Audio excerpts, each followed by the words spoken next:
Assalamualaikum warahmatullahi wabarakatuh. Saya Wita Trinadila HS, mahasiswa profesi nurse dari Stikes Muhammadiyah Palembang. Di dalam video ini saya akan membahas tentang analisa jurnal yang telah saya lakukan. Di sini saya mendapatkan kasus dengan pasien luka bakar. Kasusnya yaitu Nyunyadi berusia 45 tahun datang ke IGD dengan kombustio hampir seluruh tubuh akibat terbakar bensin. Klien diantar oleh teman kerjanya, kemudian terdapat luka grade 2 pada wajah, kepala, ekstremitas, dan punggung. Luka tampak basah, luka berwarna kemerahan, terdapat bulak, kemudian klien tampak meringis kesakitan, luka bakar, luasnya 66%. Klien tampak gelisah dan mengatakan tangan kiri klien luka, tangan kiri klien terasa nyeri dan perih. Untuk pertanyaan yaitu apakah dengan menggunakan ekstrak etanol daun sirih dapat mempercepat proses penyembuhan luka bakar derajat 2. Untuk pikonya yaitu problem luka bakar derajat 2, kemudian ekstrak etanol daun sirih. Untuk conclusion tidak ada. Untuk mempercepat penyembuhan luka bakar derajat 2. Di sini untuk mendapatkan jurnal saya melakukan searching literatur. Setelah dilakukan searching literatur jurnal di Google Scholar, didapatkan 12.200 jurnal terkait dan dipilih satu jurnal berjudul Pengaruh Perawatan Luka Bakar Derajat 2 menggunakan ekstrak etanol daun sirih atau piperbetulin.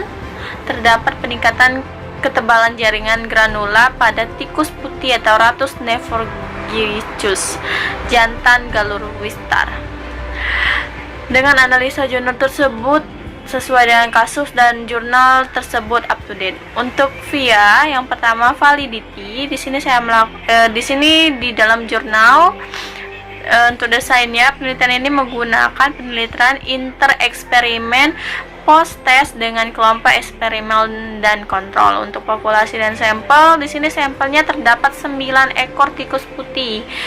Untuk kriteria sampelnya yaitu digunakan adalah tikus putih dengan jenis kelamin jantan galur wistar yang berusia 75 sampai 90 hari karena prolifera sel pada usia tersebut. Pertumbuhan ini cepat sehingga mendukung proses penyembuhan luka berat pada tikus dengan berat 150 sampai 200 gram. Untuk importantnya, hasil penelitian dianalisis dengan program IBM SPSS Statistik 2020. Ya, 2020.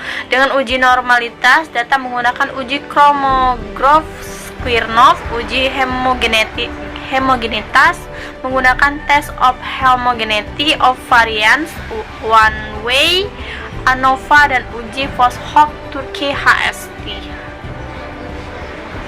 Untuk applicability, di sini untuk applicability-nya yaitu di dalam diskusi hasil uji normalitas data setelah dilakukan tes Kolmogorov-Smirnov didapatkan nilai signifikasi sebesar 0,2 dengan V lebih besar dari 0,05 sehingga H1 diterima dan berarti data ketebalan granulasi pada kelompok pelakuan mampu kelompok kontrol berdistribusi normal.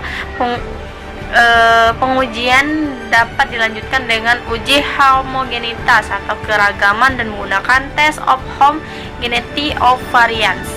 Melalui tes ini didapatkan nilai signifikan p-value yaitu 0,105 ya. Dengan nilai p-value lebih besar dari 0,5. Jadi dapat disimpulkan bahwa data tersebut mempunyai ragam dan homogen.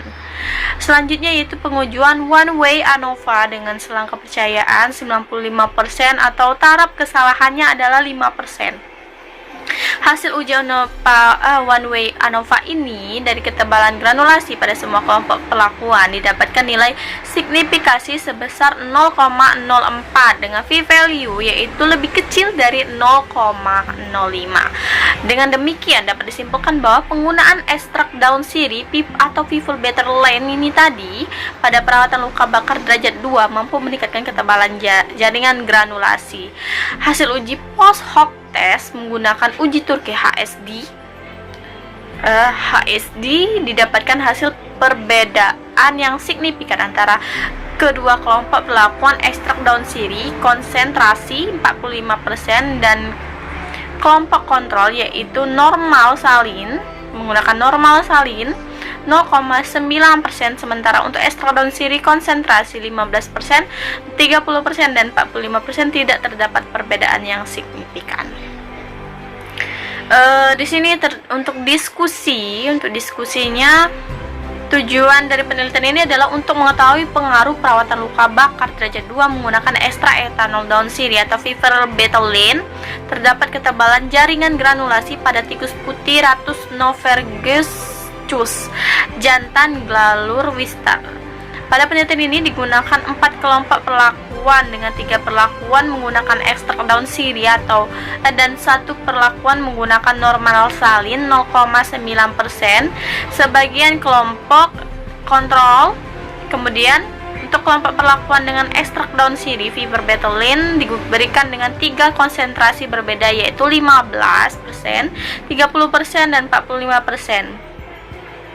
Ketebalan jaringan granulasi dianalisis pada hari ke-15 karena fase proliferasi luka bakar derajat 2 mencapai puncaknya pada hari ke-15. Dari hasil penelitian didapatkan rata-rata ketebalan granulasi yang terbentuk pada kelompok kontrol normal salin 0,9%, sebagian 1,1 VUM dan nilai tersebut merupakan nilai yang paling rendah di antara kelompok lainnya.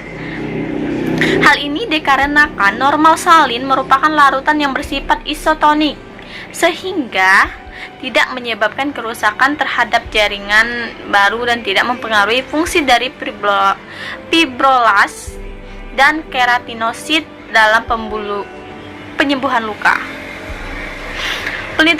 Penelitian lain yang berjudul The Effect of Antiseptic on the Health of World Studies the Rabbit Camber yang menyimpulkan bahwa normal salin tidak mempengaruhi aliran darah dalam pembuluh-pembuluh kapiler yang terdapat pada jaringan granulasi.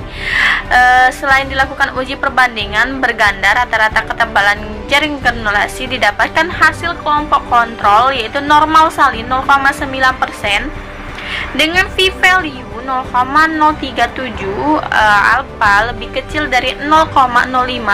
Nilai ketebalan jaringan granulasi yang tinggi dapat terjadi karena pada luka bakar derajat 2 fase proliferasi sel mencapai puncaknya pada hari ke-15. Jadi itu saja presentasi jurnal yang telah saya lakukan. Saya akhiri. Wassalamualaikum warahmatullahi wabarakatuh.